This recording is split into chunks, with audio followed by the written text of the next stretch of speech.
All right, so the reality with life, it's really going to come down to this. If you don't make the rules in your own life, you are basically living by someone else's rules, right? That is, I think, the difference between people that are successful and people that aren't successful, or people that are just permanently stuck in life. I'm realizing that. And I think anyone who did a self assessment of their own life would say, am I someone who basically follows the rules and just kind of lives by, the rules of society? And basically, maybe you have a job or whatever, but you are a recipient basically of whatever the company or whatever the job is giving you, right? You don't really make the rules. You can't really negotiate like different terms. You're kind of just you're sitting there and you're just kind of accepting whatever you're given, right? Now it's not to say you can't maybe do a little bit better than other people, right? Like if you're hardworking and you're persistent and you show up and you're doing everything, then you can get more opportunities. But even those people, like as they rise, there's a limit a lot of times to how far you can go, right? So the difference, like you see all these videos of people that are, all these people that go up and talk to people that are driving fancy cars and living in multi-million dollar homes, flying private jets or whatever. I saw a video even of like Andrew Tate, right? He was talking about how basically one of his cars was worth like, I don't know, $4 million or something, $4 or $5 million, one of his cars, and how the normal person could work their entire life and not even afford that car. They could work 40 years at a job getting paid decent money, and at the end of 40 years they might have $5 million. Like if they invested it well, and their net worth might be $5 million, which would be enough money to simply just buy that one car, and then you'd have nothing left. And he was saying you'd have nothing left for food or for any other expense. You wouldn't live anywhere. You'd be living in your Bugatti, right? So, like, I know he's kind of sensational and everything, but it's true. He's not living by anyone else's rules. A lot of other people that are way less successful than him but are still doing well, they're creating the rules. Like they decide what they're going to do. They are either running their own business, or they're selling something, or they are getting involved in like a transaction where they get to determine what they're going to get paid, or they have some control over how they're going to get compensated. I'm realizing it, and anyone that has just a, somewhat of a normal job, like you're a salaried person or you're an hourly person, even if you get paid a good hourly wage, like I've said in other videos, there just isn't enough hours in the day for you to work, even making $50 an hour, to really get ahead, or even making $60, $70 an hour. After tax and everything, I mean, it's $100,000, maybe 120,000, right? If you're making 50 or 60 or $70 an hour. Even if you're salaried, right? Even if you have, a salary is some amount of monthly income and you get benefits and stuff, but your income is most of the time just not going to be enough to afford how much things are going up, especially recently, right? Like it's just not going to happen. So you have to accelerate your income. And for most people, that means, okay, I have to do something else. I have to do something where I actually get the benefit of the work I'm doing. Because if it just goes to the company, or if it goes to a third party, you can be spinning your wheels and trying to do all this extra effort and extra work. And at the end of the day, you're going to get paid the same amount of money as if you didn't do anything, or as if you did a lot less. So that's really the problem with just normal situations, is that a lot of people, I mean, it's kind of like communism or socialism when you're a salaried or an hourly person. As long as you're not fired, you're still getting paid basically the same amount of money. And even if you do a really good job, right? Like the difference between a really highly productive, good salaried employee and someone that's lowly productive is nothing, right? I mean, they get paid the same financially. Someone might have like a little bit more of a prestigious title, I guess, if they've worked harder and got a promotion or something, but financially they might make just a little bit more money versus, you know, they're doing twice the work or 3 times the amount of work that someone else is doing. So that, I think, is the difference between the people in society. Like the top 10 or 5 or 10% of people are usually business owners or someone that is doing something on their own, where they determine, you know, how much they're going to get paid, how much their product's selling for. You know, they have a budget for investing in advertising or whatever, and they are a direct benefactor of all these investments they're making. So if you never do that, if you never try to do something on your own or get in the position where you're going to be benefited, then you're always going to be receiving what other people give you, right? And if you have the money, right, all this money is here. And when you're on the bottom, all the money gets taken from the people above you, and then they just give you the scraps at the bottom.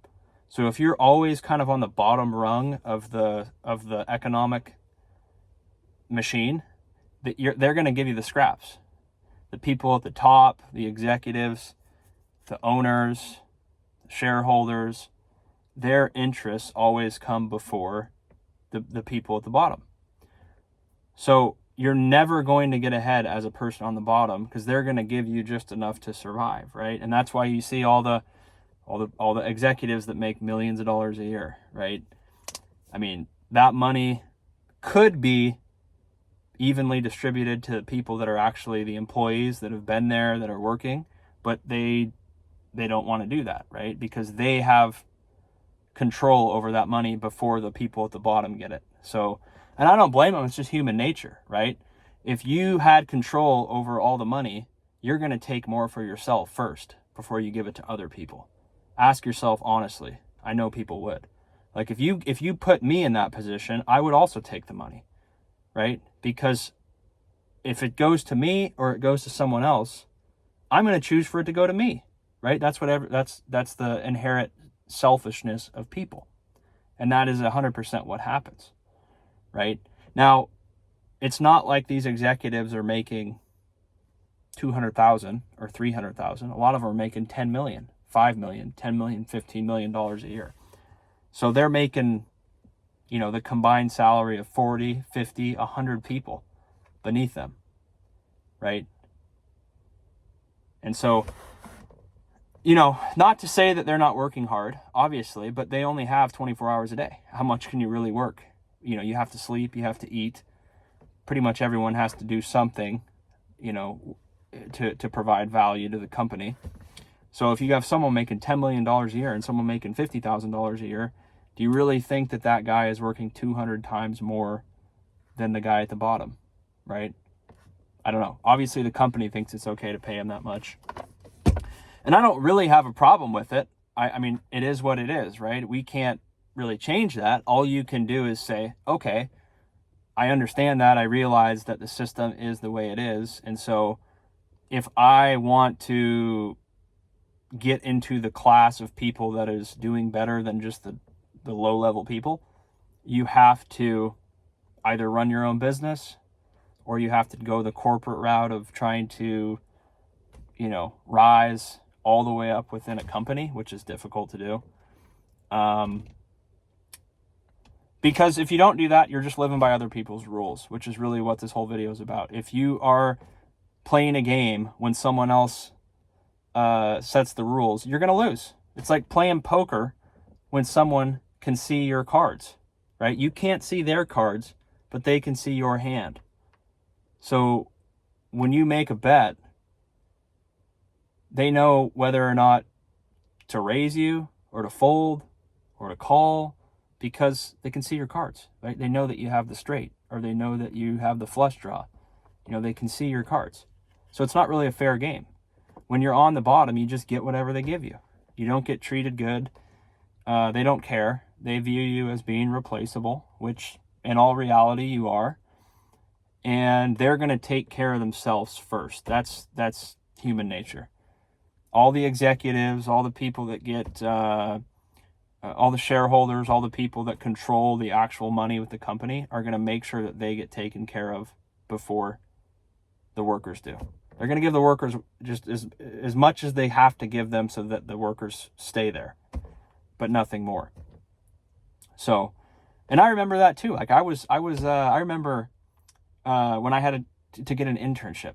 Like I just needed an internship for college, and they were offering a job, a summer internship for like $10 an hour, and I didn't care. The money didn't matter. I just needed the internship for experience so that I could graduate from my college. But $10 an hour was nothing. I mean, I literally worked for like 2.5 months and I didn't even make $5,000. I made like $4,200 or $4,500 over like 2.5 months working in the summer. I asked for $15 an hour and he said $12 an hour. And I just took it because I said, shit, I just need to do this internship. I have to show that I've done this internship so that I graduate from this program, because you needed to have 2 internships.